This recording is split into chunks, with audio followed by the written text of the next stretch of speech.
In the moonlight, listen to the Lord and Lady call their children.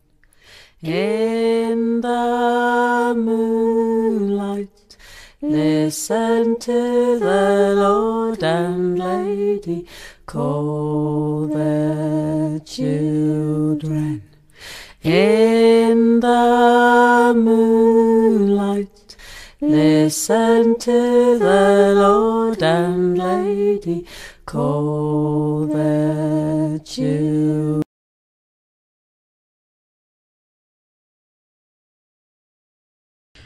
Good Sunday morning, witches. This is Natalie, and I am your Sunday sub-host for Witches of the Moon.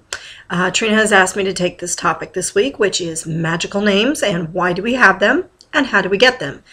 Now, I know that several of the hosts this week have talked about some of the history of why we use a magical name, so I won't go into a lot of depth on that. I think they did a good job covering that. Basically, originally it was for anonymity in order to keep your family safe and your person safe when working in a coven. Today, our reasons for choosing a magical name can be sort of similar. A lot of people like to keep their practice quiet because it's still looked upon in a very negative light by much of society, so you don't want your coworkers or sometimes even your family members knowing that you are practicing the craft.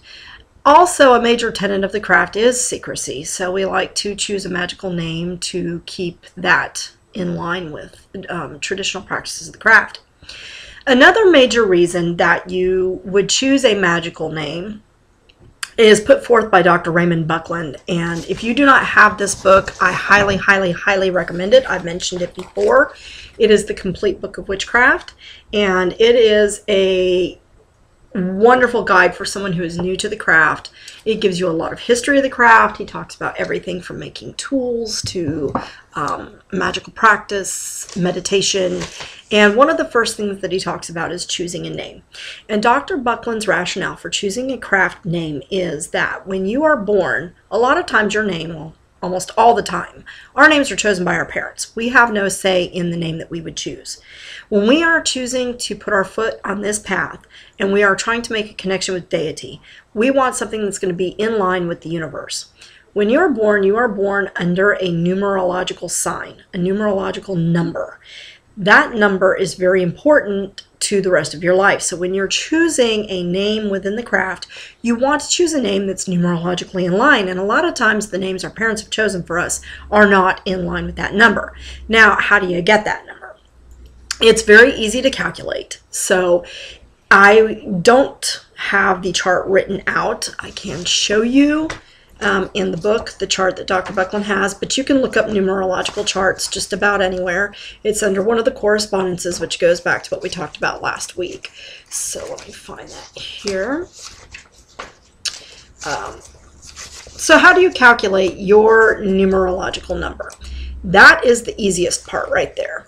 The easiest part, you take your date of birth and you would add each digit of your date of birth, and I don't know if this is very clear or not, but my birth date is July 21st, 1973. So you take 7 plus 2 plus 1 plus 1 plus 9 plus 7 plus 3, so your full date, and you'll come up with a number. If that number is a 2-digit number, then you would add those digits together until it's reduced down to one number. So as you can see, my numerological number is 3. Now, when my parents named me, my name is Natalie Suzanne. And I'm not overly fond of my name. For one thing, I was named for a friend of the family whose husband committed suicide.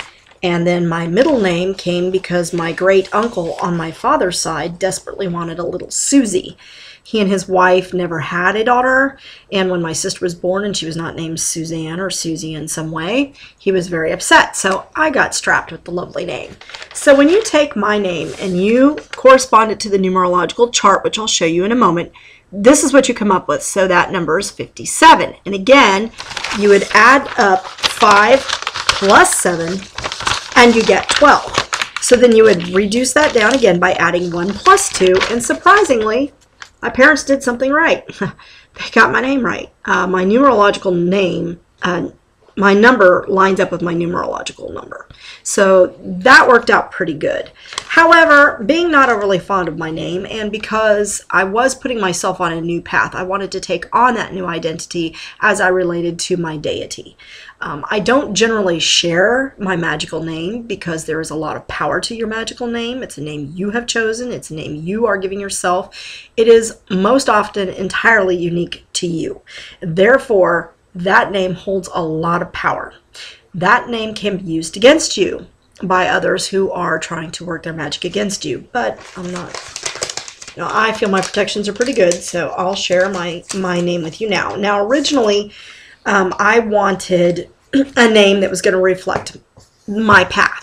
And being of Irish, Scottish, and Welsh roots, I do have a little bit of French and Dutch blood and some Native American, but the bulk of my family is Celtic in nature. And I've always been very drawn to the Celtic life, to Celtic history, and that sort of thing. So I wanted a name that would reflect that. And I really like music. I like singing. I love to sing. I used to have a really good singing voice when I was younger.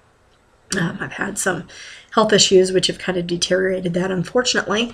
But I decided that I was going to take the Gaelic word for song, which is duana. Now, the problem with duana is that when you add it up numerologically, you come up with the number 5. So that's not numerologically in line with me. So how do I correct that? Well, you can either remove some letters or add letters in order to make that number come out to more numerologically significant. So I did a little more digging and a little more research, and I thought, you know what? The Moonland is the land of the Fae, the land of the fairy folk, and that was kind of important to me. I've always been very drawn to the fairy folk and to the little people, and so their land in Gaelic is called Amania. It means the Moonland. So going off of like the Tuatha De Danann, I took the name Duana da Amania. So Song of the Moonland. So when you add these numbers up, you come out with 48. You add up 4 plus 8 and you get 112. Add up 12 and it's 1 plus 2 gives me 3. So that name worked for me numerologically. So that is the name that I took, Duana da Amania. That is how I came by my craft name. Now, how do you know which letters correspond to what numbers? Again, you can find these charts anywhere, but Dr. Buckland has a real nice chart here. I did notice that in his book, Wicca for One, it is in there also. Now, it's not required that you take on a magical name. It was a personal choice for me, but it was something that I felt was important to my commitment on the path. So, you're free to do what you would like to do.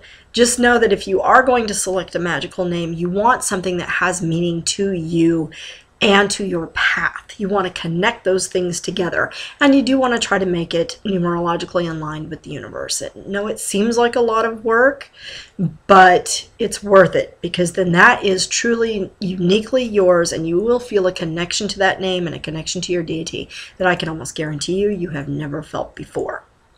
So that essentially sums up this video of magical names, why we have them, and how we get them.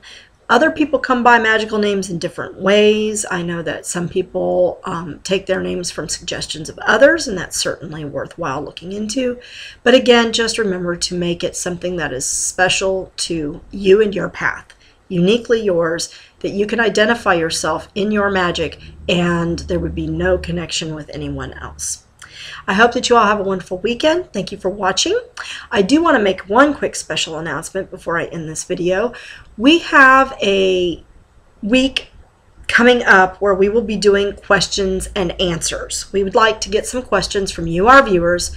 Please let us know who you're directing those questions to, and feel free to ask us about anything. We do personally reserve the right to not answer questions that we feel are a little too personal, but we will make every attempt to answer any questions that you have. Just make sure that you leave your question and let us know who your question is directed towards. You may leave your questions as comments here at any time. Just let us know that this is your comment is a question for the question and answer session. And also you can leave them on our Facebook page. So check us out on Facebook, Witches of the Moon. Thank you very much, and you all have a blessed week. Blessed be.